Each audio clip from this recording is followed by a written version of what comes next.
국정협의회 첫 회의가 지난 20일에 있었습니다. 첫 단추가 끼어진 만큼 연금 계획에 대한 합의가 신속하게 이루어지기를 기대합니다. 지난 국정협의회에서 정부와 민주당은 전향적인 입장으로 연금 계획을 타결해 보려고 했는데 국민의힘이 또 고집을 부려서 합의가 되지 못했습니다. 국민의힘의 특기 같기도 하고 그러긴 한데 한번 얘기를 했으면 웬만하면 그 얘기를 지켜야 되지 않습니까? 분명히 작년에 44% 얘기를 했습니다. 국민의힘이. 그럼 민주당은 50% 얘기하다 제가 40%로 소득 대체율을 낮추는 것을 얘기했고 1% 차이인데 그 부분은 협의할 수 있다 이렇게 말씀을 드렸습니다. 다들 기억하실 겁니다. 그런데 권영세 비대위원장께서 갑자기 42%를 들고 나왔어요. 하지 말자는 거죠. 이런 식으로 정치하면 되겠습니까? 더군다나 야당도 아니고 집권 여당 아닙니까? 이런 식으로 사실상 연금개혁 안 하려고 하면서 겉으로만 하는 척 이런 거 하면 안 됩니다. 그 야당도 그런 짓 하지 않습니다. 여당이 산당이 돼서 그런지는 모르겠는데 그러면 되겠어요. 여러 차례 말씀드렸지만 저출생 고령화 위기를 헤쳐나가기 위해서 국민연금 제도 개편은 반드시 해내야 됩니다. 최대한 빨리 처리하기를 기대합니다. 자꾸 요새는 제가 웬만하면 이런 얘기 안 하려고 하는데 자꾸 국민의힘 태도를 지적하지 않을 수가 없어요. 한 김에 한 번 더 하겠습니다. 이 상속세 개편에 대해서 또 말이 많습니다. 2024년 정기회에서 상속세를 개정 논의할 때 정부가 이렇게 최고 세율을 인하하자, 즉 최고 세율 구간을 지금 50%인데 40%로 10%포인트 낮추자 이렇게 얘기했습니다. 그리고 최대 주주 보유 주식 할증 평가를 폐지하자 이런 주장을 했어요. 이 두 가지 주장밖에 안 했습니다. 최고 세율을 내려주는 것, 또 최대 주주의 경영권 프리미엄에 대해서 할증 평가를 하는 것을 폐지하자.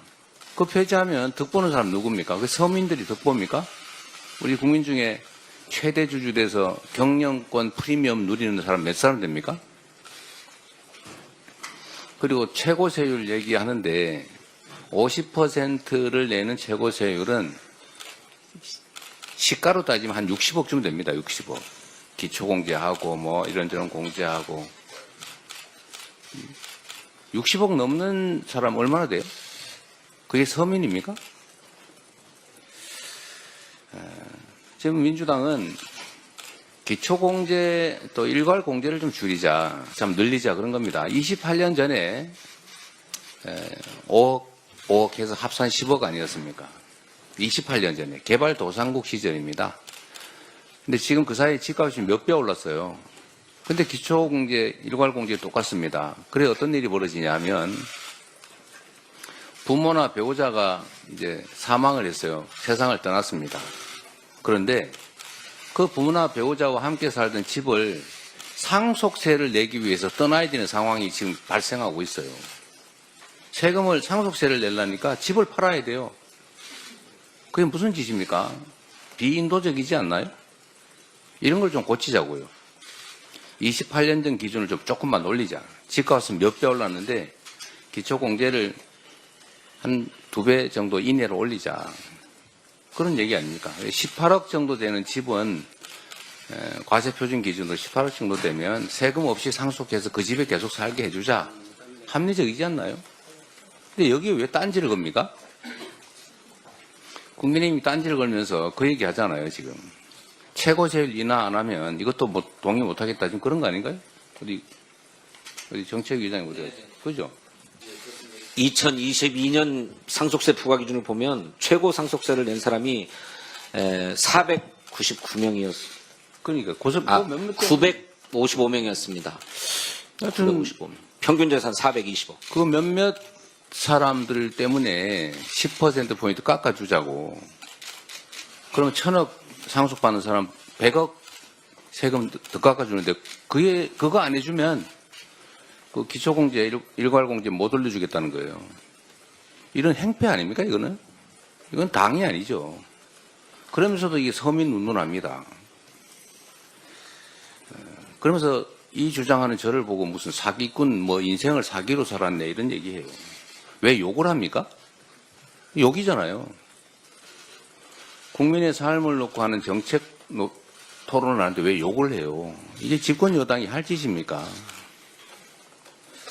정말 이해가 안 됩니다. 좀 당황을 한 모양이에요. 내란 세력하고 몰려다니다 보니까. 대통령도 이 21세기 선진 대한민국에서 세상에 영구 집권해 보겠다고 군정을 하겠다고 군사 쿠데타를 하지 않나. 그런 사람들을 비호하면서 1호 당원 징계도 하지 않고 오히려 쫓아다니잖아요. 동조를 하지 않습니까? 지금 권영세 비대위원장이 아주 대놓고 다시 12월 3일이 오더라도 자기는 계엄 해제 의결을 하지 않겠다. 지금 그렇게 얘기하지 않았어요?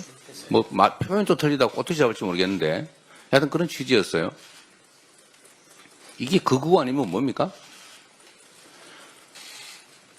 어쨌든 이 상속세 문제를 얘기하다 보니까 상식도 없고 정말로 극소수 기득권, 그중에서도 아주 극소수의 기득권자를 위해서 불법, 부정, 부도덕 행위 아주 감행을 일상적으로 합니다. 이게 무슨 보수 정당입니까?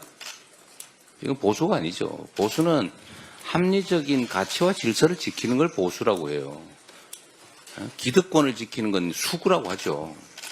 근데 이제 수구를 넘어서서 범죄 집단을 지켜요. 내란 수계를 지킵니다. 이런 건 보수라고 하지 않고 극우라고 하는 거예요. 극우 정당 맞지 않습니까? 전에 내란의 힘이라고 누가 주장을 했더니 왜 그런 말을 하냐고 화내던데 이제는 내란의 힘 이상으로 극우의 힘 된 거 아닙니까? 극우의 힘으로 어떻게 이 나라 국정을 책임지겠어요? 심지어 욕설까지.